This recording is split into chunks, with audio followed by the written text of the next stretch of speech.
하나님의 말씀은 빌립보서 1장 19절에서 26절까지 말씀입니다.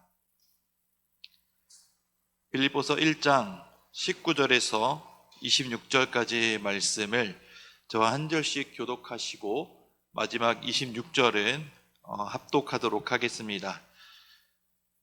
이 계시의 말씀을 읽을 때 살아계신 하나님의 음성을 들으시기 바랍니다. 이것이 너희의 간구와 예수 그리스도의 성령의 도우심으로 나를 구원에 이르게 할 줄을 아는 고로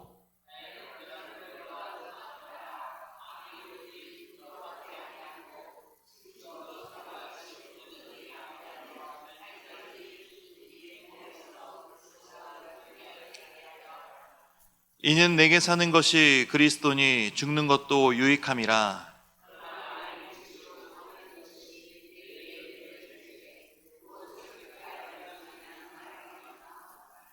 내가 그들 사이에 끼었으니 차라리 세상을 떠나서 그리스도와 함께 있는 것이 훨씬 더 좋은 일이라 그렇게 하고 싶으나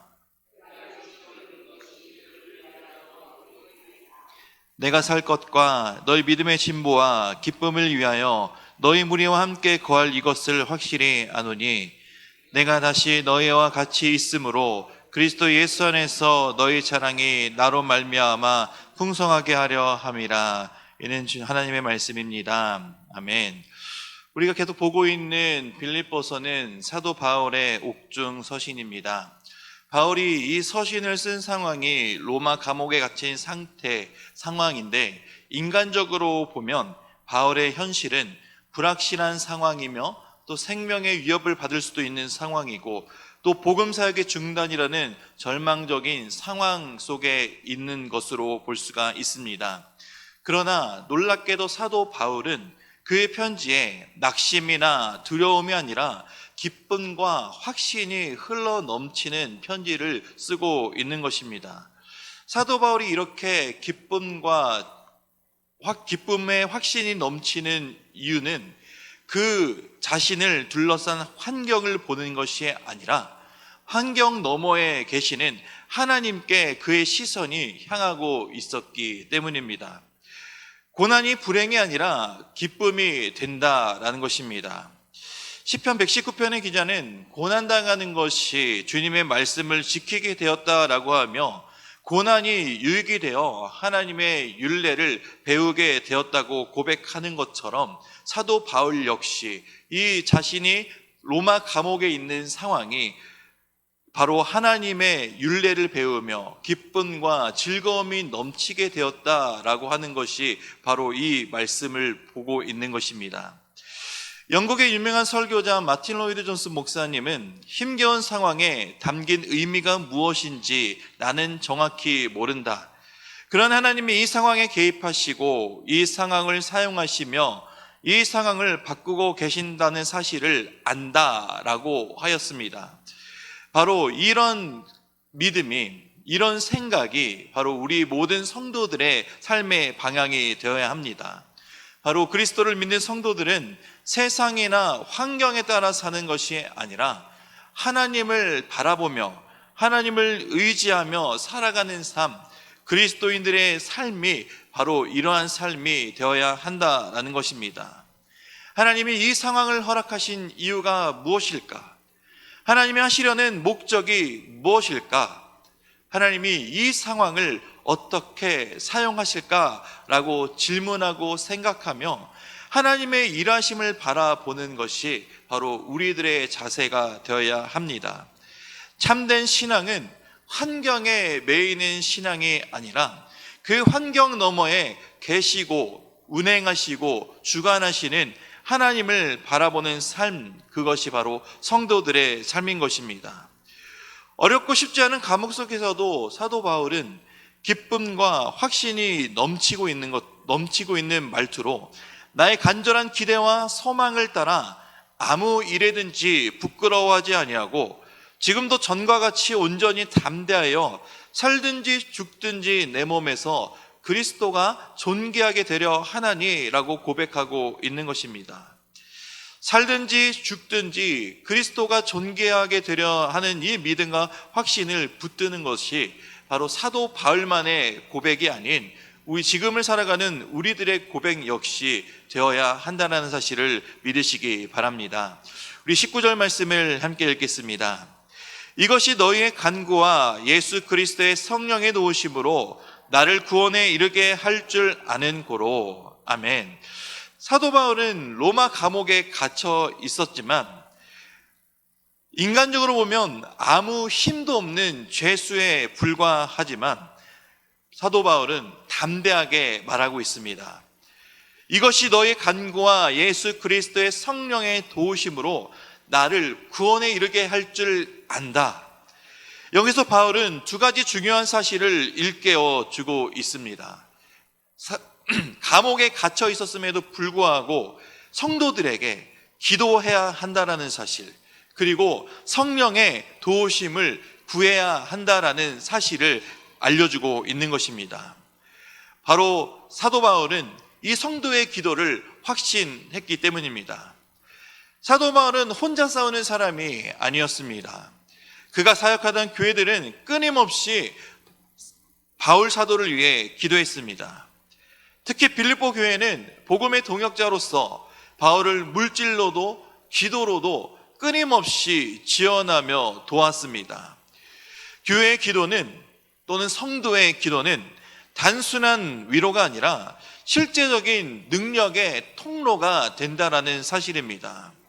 하나님의 능력이 일어나는 것, 또 능력을 바라볼 수 있는 것, 그것이 바로 기도입니다. 그러니 우리도 오늘 기억해야 합니다. 교회 공동체의 기도는 놀라운 힘을 발휘한다라는 것. 교회가 함께 모여 기도할 때 하나님께서는 사로잡힌 자를 자유케 하시고 또 막힌 문을 여시며 복음을 위해 일하는 종들을 붙들고 계시고 막힌 상황을 허무시며 열어 가신다라는 사실입니다. 사도행전 속에서도 베드로가 고개 갇혔을 때, 교회가 모여 간절히 기도했을 때 하나님은 천사를 보내 베드로를 옥문에서 이끌어내었다는 사실을 우리는 기억할 것입니다. 바로 기도가 베드로 사도를 구출해낼 수 있었던 계기가 된 것입니다. 우리는 이러한 놀라운 기도의 능력을 잊지 않아야 됩니다. 기도는 우리가 하는 것이지만 우리의 입술을 열어 하나님의 능력을 빌어오는 것이고, 그리고 그 능력이 우리를 통해 하나님의 능력이 이 세상 가운데 나타나게 되는 놀라운 능력이 바로 기도입니다. 저는 이 놀라운 기도의 능력을 지난 태국 단기 선교에서 체험했습니다. 홈에이 솜숙이라는 마을 잔치에서 이제 저희가 음식 세팅을 다 준비를 해놨습니다. 음식 세팅을 다 준비를 해놓고 갑자기 저는 방송 장비가 안 된다 그래서 방송 장비를 만지고 있었는데 갑자기 비가 한두 방울씩 떨어지기 시작한 겁니다. 사실 한국에 있었을 때는 비가 한두 방울 떨어지면은 갑자기 멈출 수도 있죠. 별로 그 한두 방울 내리는 비가 그렇게 걱정이 되지는 않았었지만 그곳에 있는 그 현지인들에게 있어서는 그 한두 방울의 비가 굉장히 많은 비로 온다라고 하더라고요. 그래서 이제 갑자기 이제 선교팀들 다 불러 모으고 이제 기도하고 이제 잠깐 목사님이 기도하는 것을 끝으로 이제 갑자기 한두 방울씩 내리던 비가 멈췄습니다. 저는 속으로 한국에서랑 똑같네 라는 생각을 했었는데, 그 기도를 끝나고 나서 뒤에서 제가 영상 촬영하기 위해서 뒤에 갔더니 그 마을잔치 음식 준비하는 그 뒤쪽에서 정말 그 번개가 많이 치고 그 뇌우 있지 않습니까? 뇌우가 막 치면서 어떤 생각이 들었냐면, 저 비 구름이 이쪽으로 오면 이 마을잔치 오늘 진짜 못할 수도 있겠구나 라는 생각이 들었었죠. 그만큼 번개가 많이 치는 뇌우가 이쪽으로 오고 있었습니다. 근데 저희가 이미 기도가 끝난 상태죠. 근데 정말 신기하게 그 구름을 누가 조종하는 것처럼, 운전하는 것처럼 저희 쪽 방향으로 오던 구름이 반대편으로 트는 모습을 제가 봤습니다. 정말 온몸에 소름이 돋을 정도로 이런 일이 다 있구나, 정말 그 즉각적인 기도의 능력을 바라볼 수 있다는 사실이 정말 신기했습니다. 그러고 나서 그 뒷자리에 무지개가 피는데 너무 깜짝 놀랐는데, 시간이 지날수록 무지개가 쌍무지개로 변하는 그런 체험을 했었습니다. 저도 이런 즉각적인 기도의 능력은 처음이었기 때문에 온몸에 소름이 돋고 지금 닭살이 돋을 정도로 그 기도의 능력, 사실 그렇게 간절하게 구하지는 않았고, 하나님, 저희가 이제 이 마을 잔치를 하는데 비가 오면 안 됩니다. 주님, 비 멈춰달라고 그렇게 기도한 것 뿐인데, 하나님은 그 기도를 들어주셨고 그 마을 전도가 끝까지 잘 이루어질 수 있도록 비가 오지 않았다라는 것이죠. 우리의 기도는 그렇게 간절하지 않을 수도 있습니다. 그러나 하나님의 준비하심과 기도를 통해 그리스도께서 존귀하게 되시기 위해 하나님은 우리의 별 볼 일 없는 기도마저도 사용하시는 분이십니다. 그래서 사도 바울은 성도의 간구인 기도의 능력을 확신한 것입니다.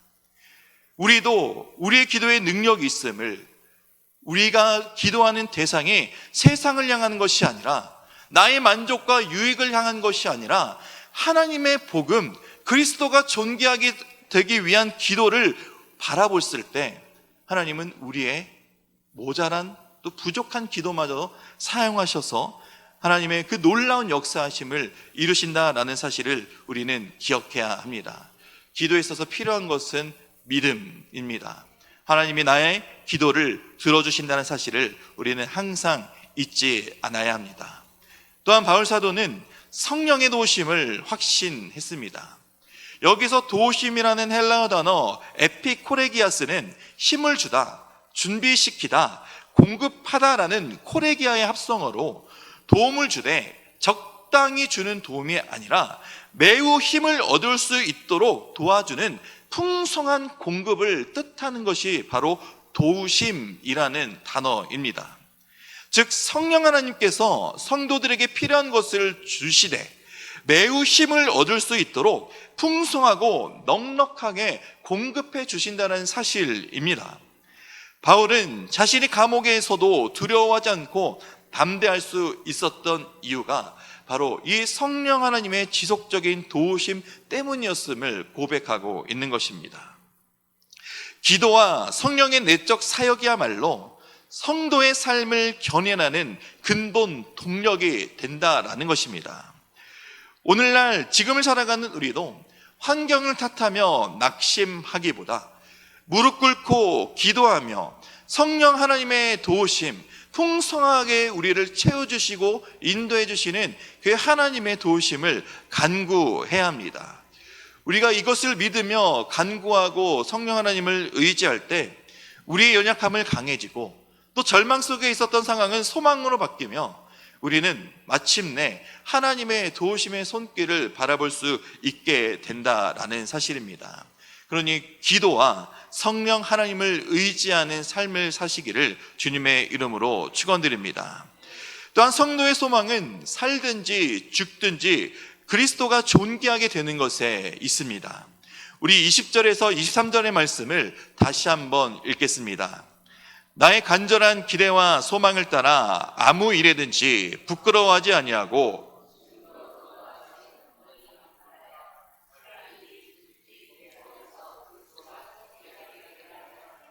이는 내게 사는 것이 그리스도니 죽는 것도 유익함이라.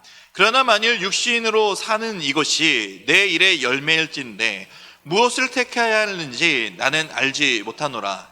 내가 그들 사이에 끼었으니 차라리 세상을 떠나서 그리스도와 함께 있는 것이 훨씬 더 좋은 일이라. 여기서 바울은 이렇게 고백하고 있습니다. 나의 간절한 기대와 소망을 따라 아무 일에든지 부끄러워하지 아니하고 지금도 전과 같이 온전히 담대하여 살든지 죽든지 내 몸에서 그리스도가 존귀하게 되려 하나니라고 고백하고 있습니다. 여기서 간절한 기대라는 아포카라도기안이라는 헬라어 단어는 목을 길게 빼서 바라보는 모습을 묘사하고 있는 단어입니다. 사자성어로 학수고대라는 단어가 있죠. 목을 빼고 기다리는 간절한 기다림, 바로 바울은 학수고대하듯이 오직 한 가지를 바라보고 있다라는 것입니다. 그것이 무엇입니까? 오직 그리스도께서 존귀하게 되시는 그것을 학수고대하고 있다라는 것입니다. 사도 바울의 상황은 감옥에서 재판의 결과가 어떻게 될지 알 수 없었습니다. 무죄 판결을 받고 풀려날 수도 있었고, 또는 모진 고통을 당할 수도 있었고, 심지어 사형을 당할 수도 있었습니다. 그러나 바울은 그 결과가 어떠하든지 상관하지 않는다라고 말하고 있습니다. 왜냐하면 그의 목표는 단 한 가지, 그가 목을 빼면서 간절히 기대하고 고대하고 소망하던 한 가지가 자신을 통해 그리스도께서 존귀하게 되는 것이었기 때문입니다. 이런 21절의 바울의 신앙을 압축하는 위대한 고백, 이는 내게 사는 것이 그리스도니 죽는 것도 유익함이라 라는 이 고백, 살아있는 동안에는 그의 삶이 철저히 그리스도를 위한 삶입니다. 그러나 죽음은 주님과 함께 있는 영광의 시작이기에 오히려 더 유익하다라고 고백하고 있는 것입니다. 여기서 우리는 분명히 알 수 있는 사실이 있습니다. 바울의 삶의 중심은 세상에 있지 않았다는 것이죠. 바울의 삶의 중심은 그가 본향을 바라봤었던 것은 세상과 자기 자신이 아니라 오직 예수 그리스도인 것입니다. 바울처럼 우리의 삶의 중심 역시 예수 그리스도가 되어야 합니다. 우리가 사는 목적이 자기 보존이나 세상적 성취나 또는 평안함과 안락함이 되어서는 안 된다는 사실이죠. 만약에 우리가 세상적인 가치관을 가지고 살아간다면 우리들에게 있어서 가장 큰 걸림돌이 바로 죽음이라는 걸림돌인 것입니다. 죽음이라는 것은 우리들에게 있어 가장 큰 두려움이 되는 것이죠. 우리의 목적과 목표가 세상에 있을 때 말입니다. 그러나 우리의 목표와 목적이 세상이 아닌 그리스도께 있다라고 한다면 죽음도 두려움이 되지 않는다라는 사실입니다. 그러니 우리의 삶은 철저하게 그리스도를 중심에 두고 그리스도를 위한 삶을 살아야 합니다. 그렇게 될 때 우리는 죽음조차 유익한 것이라고 고백할 수 있는 것입니다. 우리는 지금도 하나님과 함께하지만 죽음이라는 관문을 통해 주님과 영원히 함께 할 수 있기 때문입니다. 오늘날 살아가는 많은 사람들은 이 죽음을 두려워합니다. 왜 죽음을 두려워할까요? 죽음이 끝이라고 생각하기 때문입니다. 그러나 죽음은 끝이 아닙니다. 죽음은 그것으로 끝나는 것이 아닙니다. 예수 그리스도의 영원한 나라가 우리에게 있습니다. 그 나라를 우리가 소망하고 살아갈 때 죽음 따위는 아무것도 두려움을 줄 수 있는 것이 아닙니다. 바로 그리스도인들은 죽음을 두려움으로 보지 않고 주님으로 가는 통로로 바라보아야 합니다. 따라서 우리의 소망은 환경이 나아지는 데 있지 않고 어떤 상황 속에서도 예수 그리스도만 바라보는 삶, 나를 통해 예수 그리스도만 존귀하게 되는 것에 우리의 소망을 두어야 합니다. 사실 우리는 존귀하게 될 수 있는 자격이 없는 존재들이죠. 죄로 인해 파멸당하고 마땅히 심판당하고 정죄당할 마땅한 우리들이 존귀하게 될 수 있는 자격, 그것은 나를 위해 죽으시고 부활하신 예수 그리스도의 그 복음 때문임을 우리는 늘 기억해야 됩니다. 예수님의 복음을 믿는 자들은 존귀하게 여겨주신다라는 사실, 그 하나님의 칭의 때문에 우리가 존귀하게 되었다는 사실을 잊지 않아야 합니다. 그러니 우리가 모든 인생을 다해 바라보아야 하고 목표로 삼아야 할 것이 바로 예수 그리스도께서 존귀하게 되시는 일, 이 한 가지만 바라보며 우리가 이 삶을 살아야 합니다. 주님이 나와 함께 하신다는 것, 내가 주님과 함께 있다는 것, 이것만으로도 우리는 죽는 것도 유익하다라고 고백할 수 있는 것입니다. 이 부분에 있어서 아까도 예화 들었던 마틴 로이드 존슨 목사님은 죽는 것도 내게 유익하다라고 말할 수 있는 것과 없는 것은 우리 신앙의 철저한 시금석이 됩니다.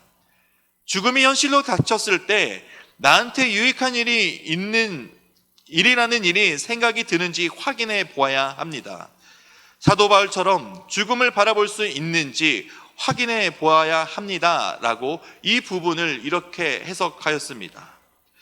내가 믿고 내가 속한 곳이 예수 그리스도임을 고백한다면 이 사도 바울의 간절한 길에 학수고대하는 그리스도만 존귀하게 된다라는 이 기대와 소망이 바로 우리의 기대가 될 것입니다. 이런 기대를 가지고 살아가는 삶이 되시기를 또한 주님의 이름으로 축원드립니다. 마지막으로 24절에서 26절까지 말씀을 함께 읽겠습니다. 내가 육신으로 있는 것이 너희를 위하여 더 유익하리라.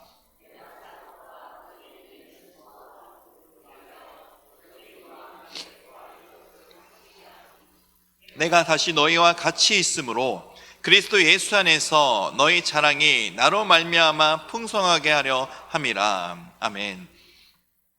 앞선 23절에서 바울은 개인적으로 죽어 주님과 함께 있는 것이 더 낫다라고 말합니다. 그런데 그는 곧바로 이렇게 덧붙입니다. 내가 육신으로 있는 것이 너희를 위하여 더 유익하리라.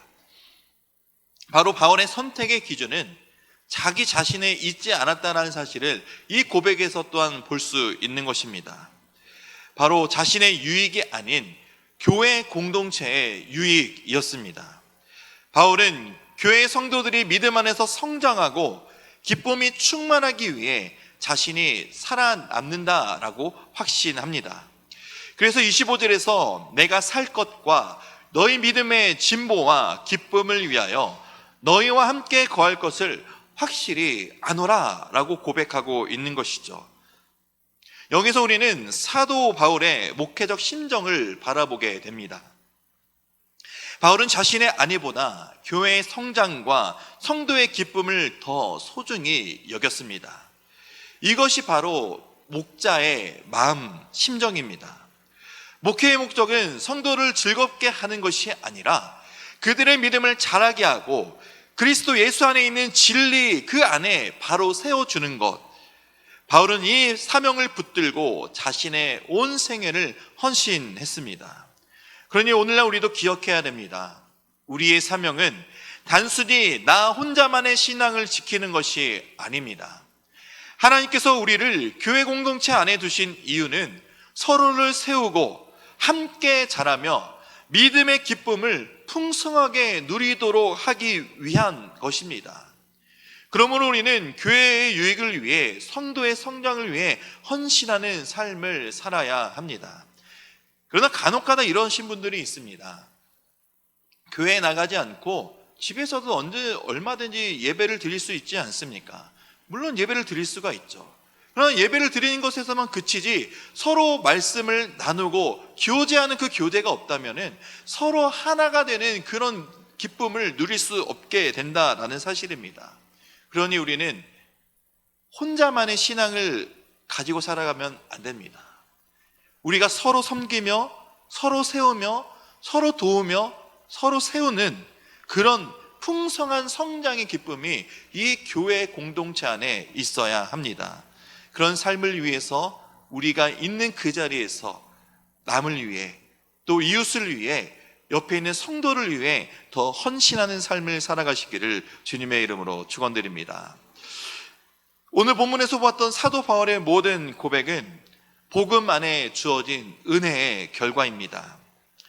바울이 감옥에서도 살든지 죽든지 내 몸에서 그리스도가 존귀하게 되리라 라고 고백할 수 있었던 이유, 그것은 바울 사도 스스로가 강했기 때문이 아닙니다.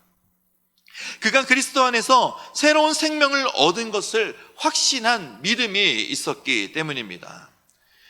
예수님께서는 십자가에서 죽으심으로 죄와 사망을 이기셨습니다. 그리고 부활하심으로 새 생명의 소망을 우리에게 주셨습니다. 이 복음이 이 시대 지금을 살아가는 우리의 삶을 새롭게 합니다. 우리가 기도할 때 응답을 확신할 수 있는 이유는 예수 그리스도께서 십자가에서 우리를 위해 중보하시고 지금도 보좌 우편에서 성령을 통해 우리를 도우시고 계시기 때문입니다. 그래서 우리가 살든지 죽든지 담대할 수 있는 이유, 예수 그리스도의 부활에 우리의 소망이 되었기 때문입니다. 그러니 우리는 우리에게 주어진 삶을 살아갈 때 어떠한 일이 있든지 간에 결코 낙심하지 않으시기 바랍니다. 환경을 넘어 십자가와 부활의 주님을 바라보시기 바랍니다. 우리가 복음 안에 사는 그리스도인이라면, 예수님이 나와 함께 하신다라는 믿음이 있다면 우리의 모든 삶을 통해 주님만 존귀하게 되는 삶, 그것이 나의 삶, 우리의 삶이 되시기를 주님의 이름으로 축원드립니다.